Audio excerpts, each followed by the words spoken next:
There's this abandoned mansion in Toronto that came up in a group chat among my friends. We saw pictures of it through a mutual friend who had recently gone to explore there. It looked immaculate based on the pictures, and we were intrigued to go check it out. It was 10 miles north from us, so the drive wasn't bad. The mansion sat on a big open grass plain, with pine trees and other foliage surrounding the perimeter of the property, acting as a natural fence or just a wall of privacy from the outside. My friends, who I'll call Chad and Brad for this story, followed close behind me as I led the way up the large gravel driveway towards the front of the unfinished house. By the looks of it, construction on the structure had been abandoned when it was near completion, as the outside foundation seemed to be finished. Our mutual friend who found out about the place had told us that he hopped through a back window that was left unlocked, so that's what we looked for. The unlocked window turned out to be in the kitchen, right over the counter, so one at a time we squeezed through the window, crawling onto the counter and then down to the ground. First impressions in the kitchen, almost immaculate, minus a few of the cabinet doors sprawled out on the floor as if they had yet to be installed, and just things like sheetrock boards laying around.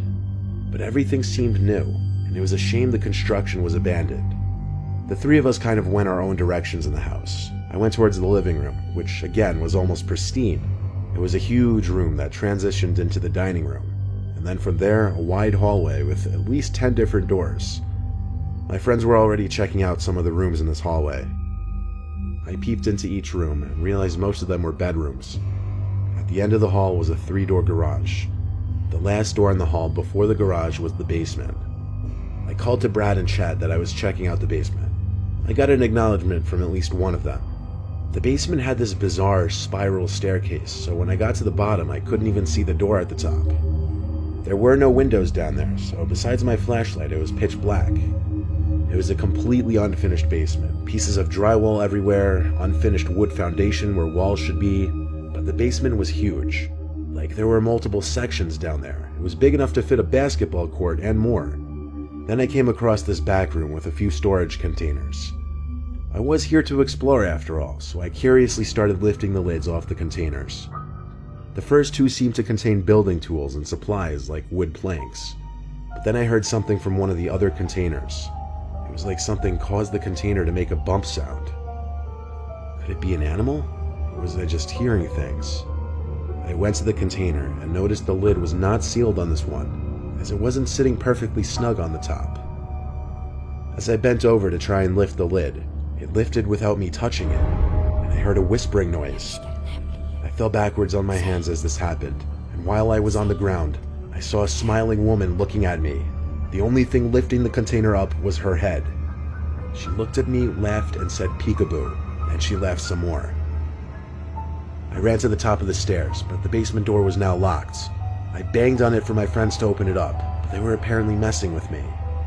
I heard creaks on the spiral staircase below me. I couldn't see her yet, but I could hear her laughing getting closer, and she was mumbling incomprehensible things. I screamed at the top of my lungs to please help me, and Chad finally opened the door. I ran out and looked back for half a second, greeted by this ghostly, skinny figure of this pale woman looking up at me, almost at the top step. I slammed the door shut and locked it. Chad saw the woman too, and we bolted for the front door. We didn't care about leaving it open. The three of us got to the edge of the property to talk. After an hour of just sitting in my car thinking and talking, I agreed to go back inside and unlock the basement door. As scary as what I witnessed was, I didn't want to be responsible for someone dying down there. But when we got back inside, the basement door was wide open. I promise you we locked that door, so it made no sense. We once again bolted back outside towards the car and drove home, to never return to that mansion again.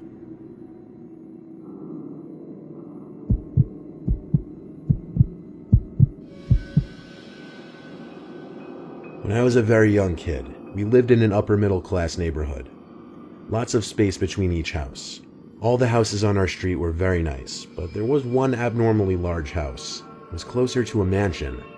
It sat right across the street from us, and my bedroom window could look across to the windows of the mansion. Since our street was incredibly low traffic, our parents let us play soccer in the street.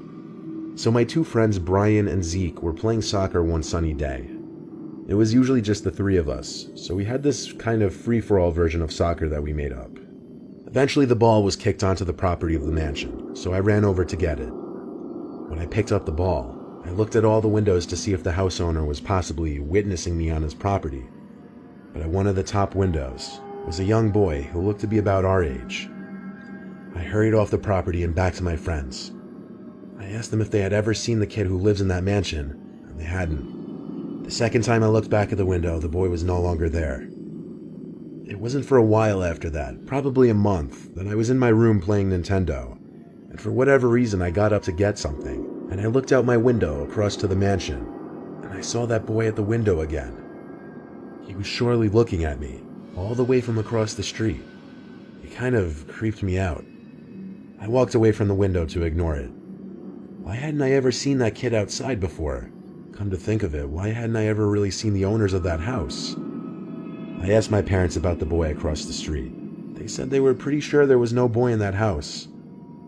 So the next time Brian, Zeke, and I were playing in the street, we were thinking of potential fourth players to have a real game. I had an idea. I ran to the front door of that mansion and rang the bell. A 50-something-year-old woman answered. I asked if her son wanted to play soccer with us. She looked at me puzzled and said, "What son?" I replied, "The boy who was always at the upstairs window." I can't describe the look on her face besides shock and fear. She asked me what the boy looked like, and after my best description, a tear rolled down her cheek and she put her hands over her mouth. She brought me upstairs to the room where I kept seeing the boy. It was a boy's bedroom. She showed me a picture of a kid and asked me if this was the boy I was seeing, and I said yes. She told me that was her 8-year-old son Charlie, who died 10 years ago. That woman living there had been alone ever since she lost her son and husband. She believed what I said because I nor my parents would have ever had any way of knowing about her son. She didn't tell me or my parents what happened to her husband or son. As sad as this all was, it was still horrifying. There was one other time I saw the boy. I was in my room, months later, and I looked out my window to the woman's mansion across the street. There he was again, at the upstairs window. I could tell he was looking at me. I shut my blind with force and tried to forget about it. It still sends shivers up my spine when I think back on it.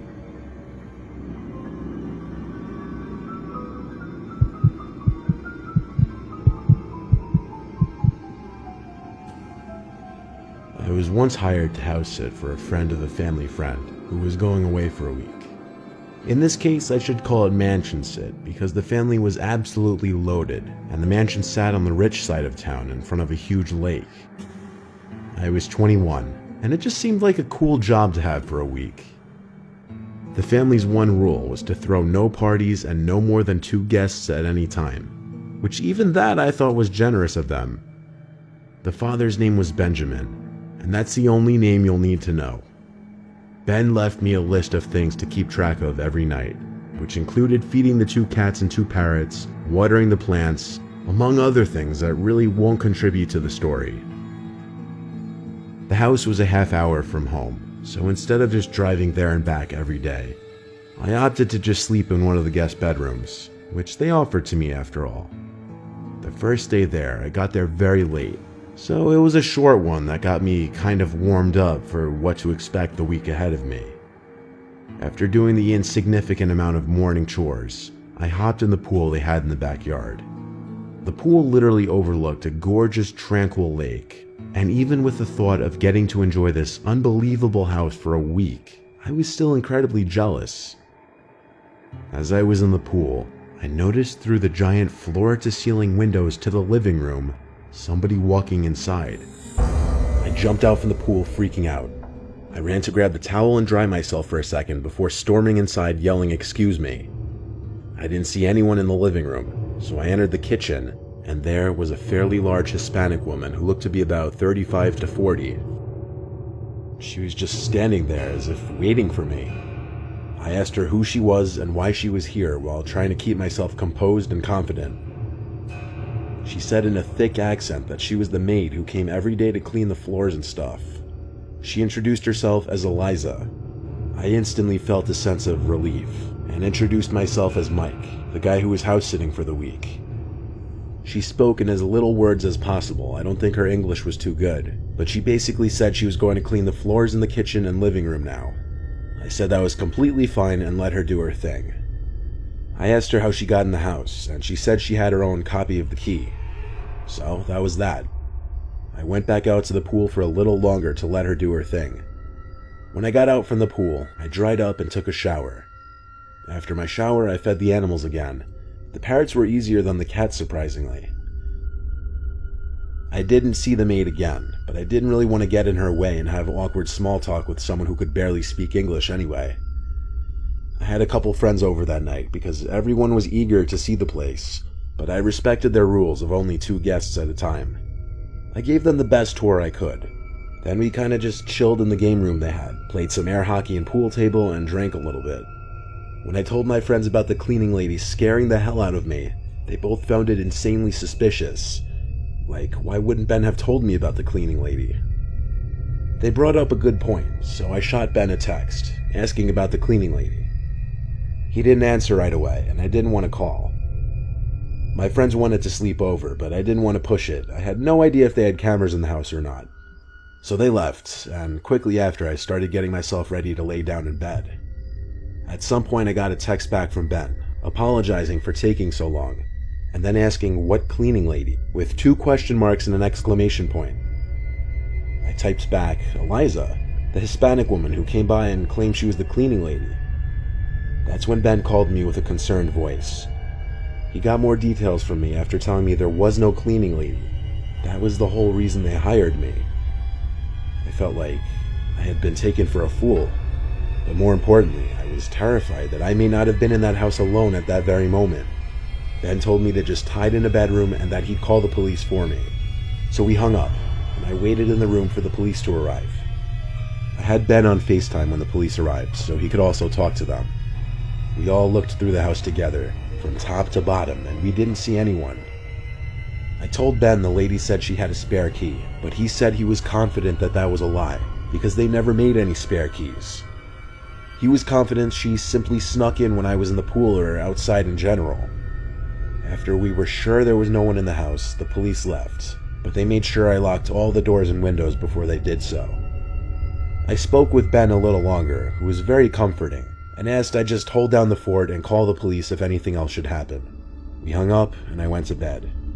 I locked the door, of course. I left the air conditioner off so I could hear any potential noises from outside of the room. As I lay awake, subconsciously waiting for a noise, I heard one from under the bed. It sounded like a squeak on the wood floor. I hopped out of the bed and looked under it. There were 2 people hiding underneath. One was the lady from earlier, Eliza. The other was some man probably 10 years older than her, with his hand over her mouth.